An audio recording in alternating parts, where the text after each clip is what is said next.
At family dinner, Mom told me to sell my apartment for my sister's debt. When I refused, she called me unbelievably selfish. The next morning, I woke up to 57 missed calls. My name is Logan. I'm 29, work in tech, and own my own apartment. Nothing fancy, just a one-bedroom place I worked my butt off to afford. I like my life the way it is, quiet, stable, mine. Which is probably why my parents and my sister, Emily, think I should give it up. The message from my mom came in while I was at work. Mom, your sister is in serious trouble. You need to step up. Sell your apartment. I stared at my screen, rereading it. Then, I replied with a single word. No. 10 seconds later, my phone buzzed. Are you serious? Mom didn't even say hello. She's your sister. And? And she's drowning in debt. Sounds like her problem. Silence. Then, a sharp exhale. Logan, you are being unbelievably selfish right now. Ah, there it was. The magic word. Selfish. The word they used every time they wanted something from me. When have you ever helped me? Another pause. Dinner. Tonight. I should have said no. But I knew if I didn't go, they'd harass me for weeks. Flashback. 5 years ago. It was my first real job, barely paying enough to cover rent. Emily had just moved back home after quitting her marketing job to find herself. Mom called me one night, her voice thick with concern. Mom, sweetheart, Emily's struggling. She doesn't even have money for gas. Could you send her something? Just to help her get back on her feet? I had $300 in my bank account. Rent was due in 4 days. I sent her $200. The next day, she posted an Instagram story, fresh manicure, caramel macchiato, and a caption, self-care day. When I asked her about it, she laughed. It's just money, Logan. Relax. That was the first time I realized Emily and I lived in two different realities. Present day. I arrived at my parents' house. Emily was already seated, playing the role of the fragile victim, teacup in hand, eyes red, looking as if she'd just returned from battle. Dad cleared his throat, setting his fork down slowly. We need to talk about your apartment. I leaned back. Do we? Mom folded her arms. Emily is in a very difficult place. Difficult? Huh? Because she spent money she didn't have? Emily scoffed. I had no choice. I needed to maintain a certain lifestyle for work. You don't have a job. She flinched. That's not the point. Mom shot me a warning look.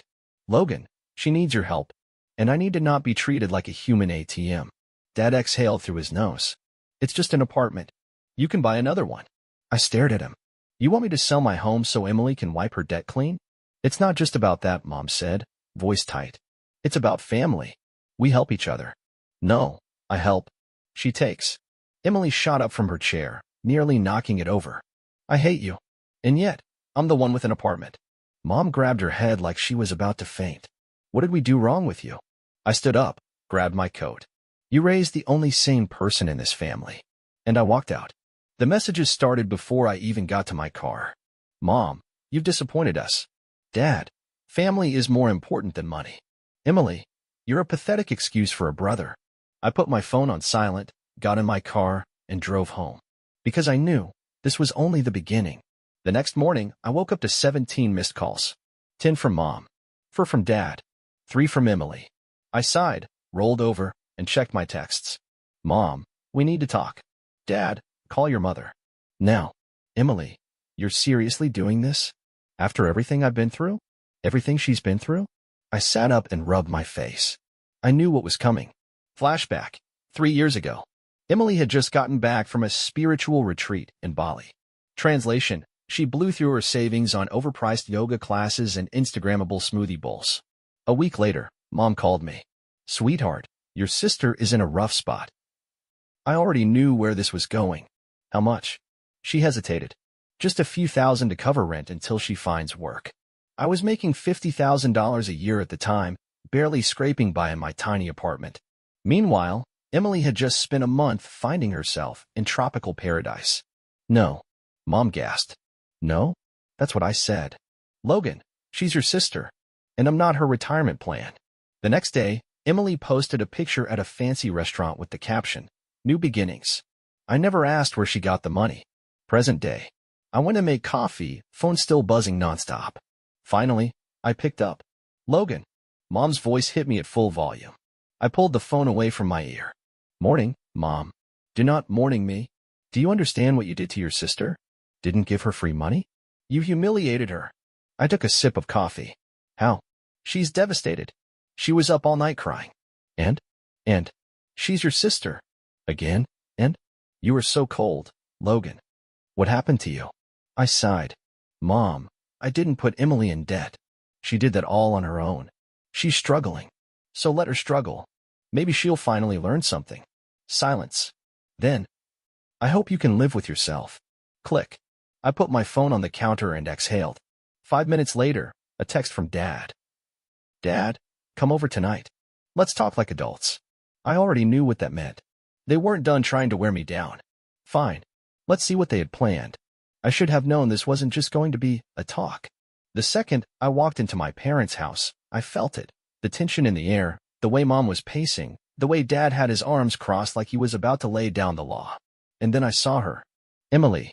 Sitting on the couch, wrapped in a blanket like some tragic victim. Her eyes red and puffy like she'd been crying for hours. Maybe she had. Didn't change anything at all. I almost turned around and walked out. Sit down, Dad said, his voice low and serious. No need. I already know where this is going. Then sit down and hear us out, Mom pressed, her arms folded. I sighed and sat. Not because I wanted to, but because I knew if I didn't, they'd act like I never gave them a chance to explain their side. Mom jumped in immediately. Logan, we just don't understand. Why are you being so heartless? Heartless? Because I don't want to sell my home? It's just an apartment. It's my apartment, Mom. When I worked really hard to afford. And your sister is about to lose everything. Emily sniffled dramatically, dabbing at her eyes like she was starring in some soap opera. You don't understand what it's like to be in my position, she muttered, voice shaking just enough to make her sound fragile. I leaned back. Your position? You mean broke? She shot me a glare. You've never had to worry about money like I have. I actually laughed at that. Are you joking? I've been working since I was 16. Yeah, but you like working. I blinked. What? You like working, she repeated, like it was the most obvious thing in the world. You've always been one of those career people. I'm not like that. I need to be happy. And being responsible makes you unhappy? She folded her arms. I just think people should be able to enjoy their lives. What's the point of living if you're miserable? You weren't miserable when you were maxing out your credit cards, huh? I didn't think it would get this bad. That's the problem, Emily. You never think. Oh my God, you were such a smug fool. Mom clapped her hands together like she was about to deliver a verdict. Enough. Logan, we are not leaving this room until you show some compassion. I exhaled through my nose. Let me get this straight. You want me to sell my apartment so Emily, who doesn't like working, can wipe out her debt and then, what? Start fresh? Mom nodded. Exactly. I turned to Emily. And what happens when you rack up more debt? Mom and Dad exchanged a look. Emily rolled her eyes.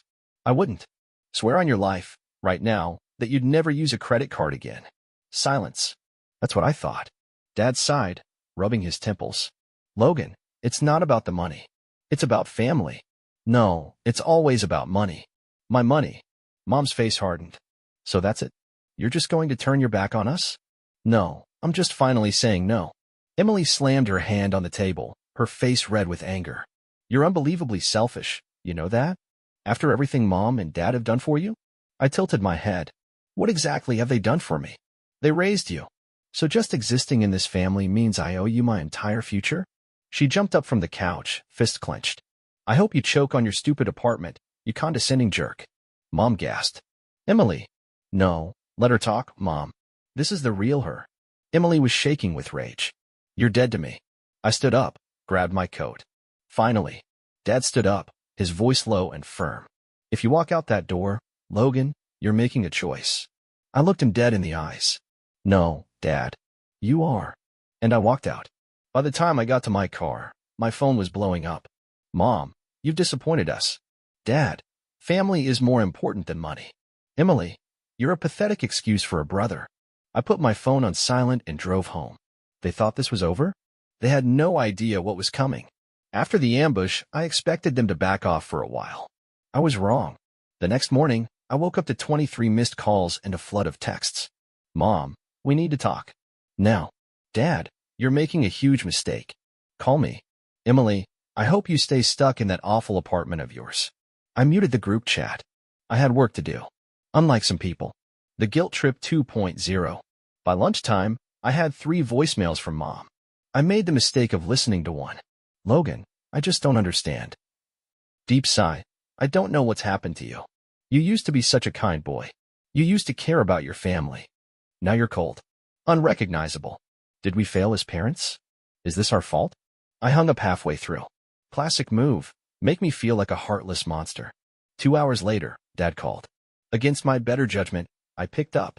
Logan, his voice was low, serious. The disappointed but wise father tone.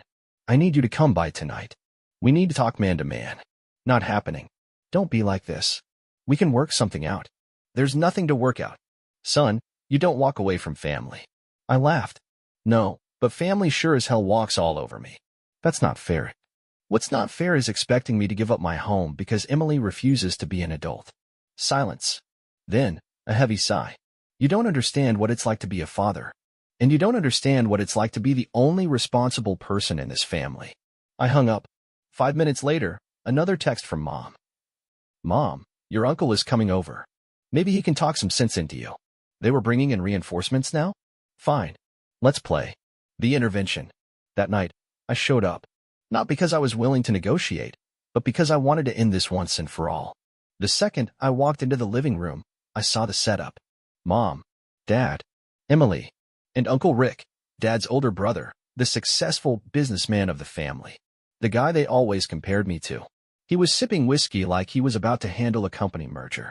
Logan, my boy. He greeted, all fake warmth. Heard there's a bit of a disagreement?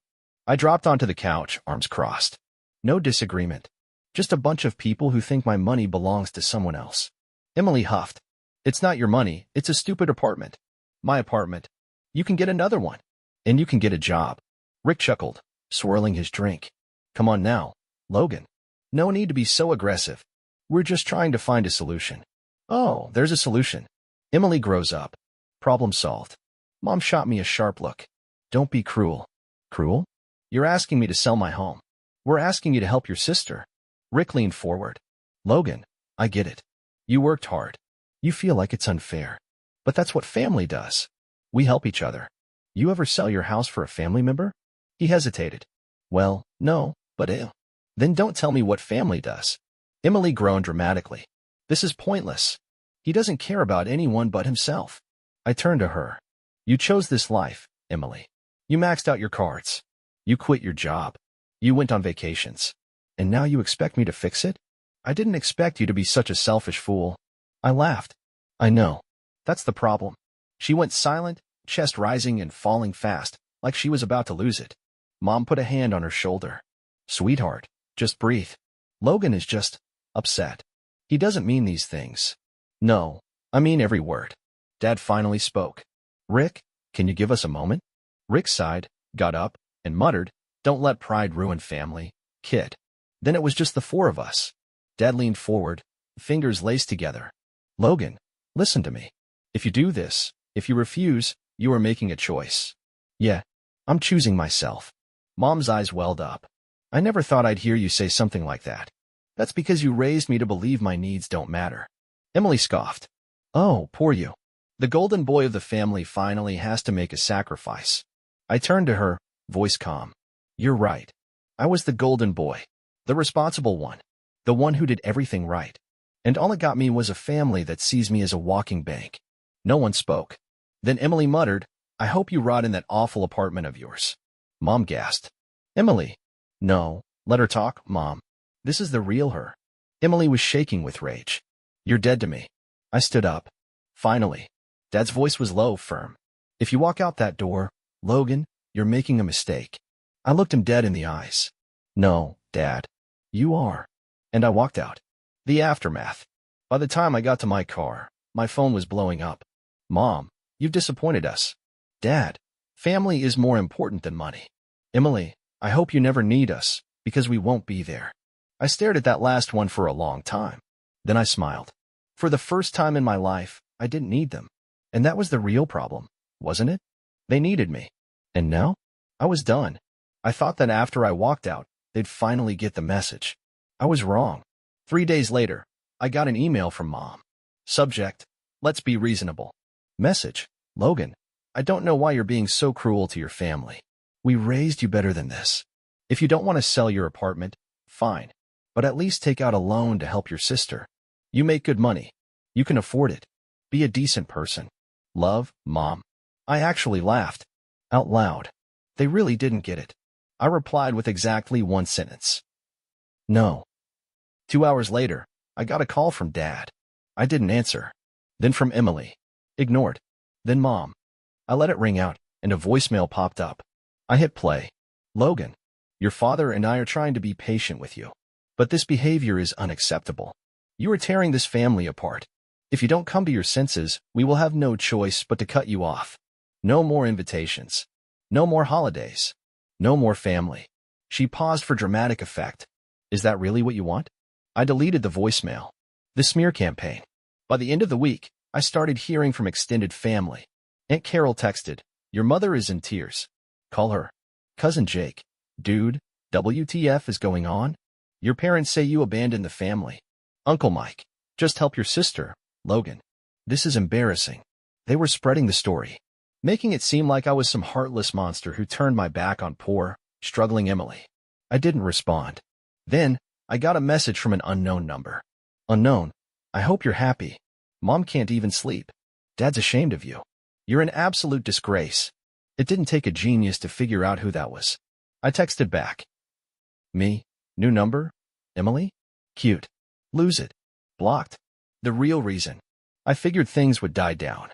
But then I got a call from my old neighbor. "Hey, man, just a heads up. Your parents were talking to the realtor down the street.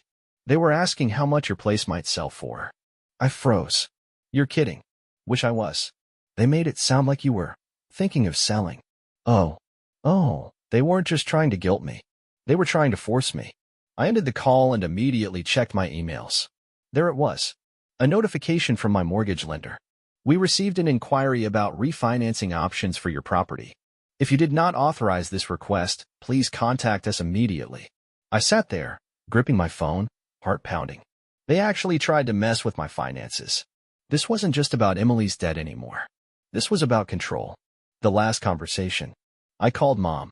She picked up on the first ring. "Logan. Thank God. Listen, we need to... Did you try to mess with my mortgage?" Silence. Then, "I don't know what you're talking about." "Don't lie to me, Mom. We needed to understand your options." "You mean MY options? The home you don't own. The home you want me to give up." "Logan, don't be so dramatic." "Dramatic? You tried to screw with my finances behind my back." She sighed. "Sweetheart, we were just looking into possibilities. We thought, if we could show you a better alternative." "A better alternative for who?" "For everyone." I closed my eyes, took a deep breath. "We're done. Logan." "No. Listen to me, Mom. You and Dad, you're cut off. Emily is cut off. I don't want to hear from you. I don't want any more guilt trips, no more fake emergencies, no more family bullshit. You're dead to me." Silence. Then she whispered, "You don't mean that." "I do. Logan, please." I hung up. Then I blocked her number. And Dad's. And every flying monkey they had sent after me. 1 year later, Emily never paid off her debts. Mom and Dad ended up taking out a second mortgage trying to save her. The family whispers said they were struggling. Me? I thrived. I got a promotion, bought a second property, built a life with zero guilt, zero expectations, and zero family drama. And then, one day, a message popped up in my inbox. Unknown number. "Hey, it's Emily. Can we talk?" I stared at the screen. Then, I deleted the message.